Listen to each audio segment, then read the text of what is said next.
So in this lecture, we have seen the Box-Cox transformations. So what is actually Box-Cox transformations? The another names of that Box-Cox transformations are the power transformations. In another language, these transformations are called the power transformation.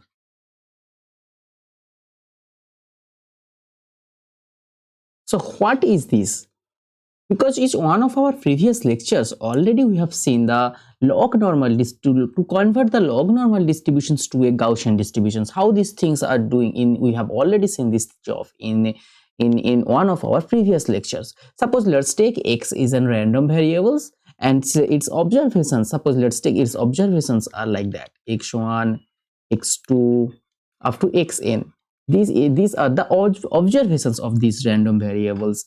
And suppose let's take this random variable follows the log normal distribution, log normal distributions. Now if we convert these log normal distributions to a Gaussian distribution, suppose let's take we are convert this to a Gaussian distributions. Why? Simple, we have to take the log of this. Log means I am going to log to the base e, or simple ln. If we just take log of these observations, then these things are actually converted to a Gaussian distribution. These things are converted to a Gaussian distributions, and simple, these things are now the observations of these distributions white are now it look like this type: x1 ln of x2 look like that, ln of xn. This kind of points that we have to we usually this kind of transformations that we have already seen in a log normal distributions to convert it in Gaussian distributions. If we have the if we know the distributions is a Gaussians, then they are a very beautiful property of it, and easily we can draw some beautiful conclusions of our data sets. So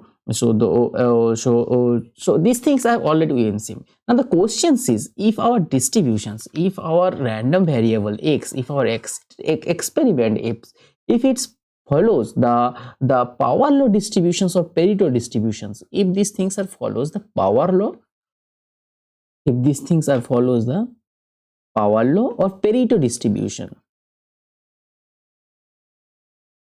or Pareto distributions, then how we will convert these distributions to a Gaussian distributions? How these things we are doing here? So because if for any distributions, if we convert this distribution to a Gaussian distributions, then we can easily draw some conclusions. They have not any such kind of complexity on the Gaussian distributions, but the questions is how we will convert these things. This is the main questions. So let's see. So to get the answer of these questions, the pictures that come into the thing that we have to know, the Box-Cox transformations. Now I'm not going to discuss the mathematics, what is actually the internal mathematics of these transformations.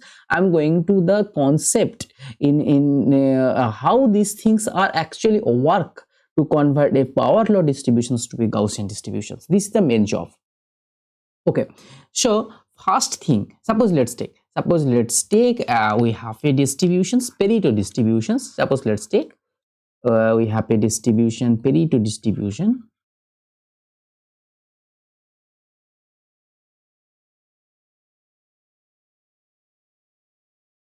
We have a Pareto distribution. Suppose let's take its random variable is x, and its corresponding observations. Suppose let's take its corresponding observations. We have collected such kind of n observations of that random variable, n observations. Okay, now and you can treat this capital X as a vector x. Okay, if you can easily treat these things. Suppose let's take it's the vector x. Okay, now our job that we have to do, we have to find a Gaussian distribution, that we are interested to find a Gaussian distributions. That random variable will be y, and its observations we have interest to find its observations like y1, y2, like yn, such like that. Now we are interested to convert this to this, here to here.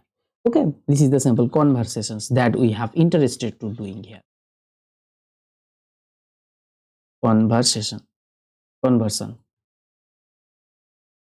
that we are interested. Okay, so the first thing that we have to do, the first job that we have to do, that we have to use the Box-Cox transformations. This is a simple to mathematicians using this name of that these mathematicians, that we are rename this transformation as the Box-Cox transformations. I am not going to boring these lectures to discuss the mathematics step by step. Just I am going to hint these things, how these things are work. If you interested, then please go to the Wikipedia article. They have details they have elaborated these things. Just take the matter from there. I suggest you, after seeing this lecture, please go to the Wikipedia article. Just read this article, then you can easily understand these things. I'm not going to discuss how these internal mathematics are working. Okay, just I'm going to hint that how this Pareto distribution converted to a Gaussian distribution. This is the main motto that we have to do. So after using the transformation, Box-Cox transformations on this random variable x, means just forget this is a random variable. Just take these things for some time. This is the vector of that value, of this value. Of the first, this is the first quantities of that vector. This is the second, this is the third. So this is the n tuple vector. Just look like this x now. So after using the Box-Cox transformations on that vector x, suppose let's take we got some value lambda. Okay, we got some value lambda. Okay, and this x are just take the value like that, x1, x2, x3. This is the simple vector, and the vector takes this value. Now the second step that we have to do, so we have to calculate the yi for each xi. This is the simple xi. So how these things I have to calculate it? These things are calculated using this formula. Means we have to, from here we have calculated the lambda. Now using this lambda, we have calculated this thing, xi power lambda minus 1 by lambda. These things, this formula we have to use to calculate this yi.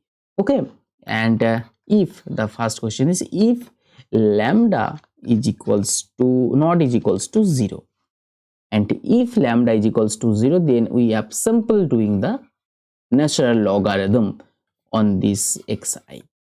That's thing. If lambda is equals to 0, so these things that the things we have to do for all I, that 1 to n. Then we will get set of y values from here. Now if we just apply these transformations on this distributions, on this Pareto distributions, then from here we will get this set of values y1, y2 up to yn, and this will be simple the Gaussian distributed function. This will be simple the Gaussian distributed function. Okay, these things, that job that we have to do in these transformations. I think you have easily understands. If you know this formula, then you can easily doing the program on C, on our MATLAB, everywhere you can easily build the program. So how these things are actually doing? Suppose first that we have to use the conditions. If we have used lambda is equals to 0, then simple we have to use the log normal distributions. Then simple we have to use the natural logarithms on our xi. Else if lambda not is equals to 0, then we have to use these transformations, means minus 1 by lambda, these transformations. So if you just visualize this thing in depthly, if you just visualize the thing in depthly, just see these things. When our lambda is equals to 0, just then only we have using the log e to log to the natural logarithm on our random variable. But the same things also we have used for the log normal distributions. Okay. So in this from these situations, if we got the lambda is equals to 0 on these transformations, if we got here lambda is equals to 0, then we can easily conclude that our data points look like log normal distribution functions. So if these things are happen on our calculations, if on our happen on our calculations, if it happen, then we can conclude that our random variable, our sample random variable is log normal distributed. Log normal distributed. I think you have got the idea how these things are actually work on our calculations. Simple. First, we have to collect the, if we don't know anything of our distributions, first we have to collect the data sets.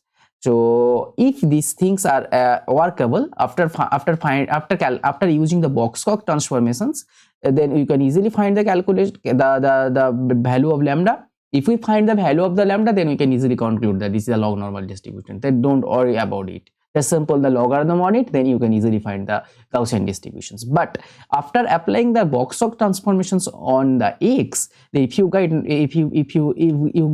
find a non-zero lambda, then we have to apply this formula on that value of the observed value of our sampled random variable. Okay, by sample using this thing, and then after applying this formula on our observed value, then the value that comes into the pictures that follows the Gaussian distributions. By using this sample technique, we can easily build the power law distributions or Pareto distributions to a Gaussian distributions.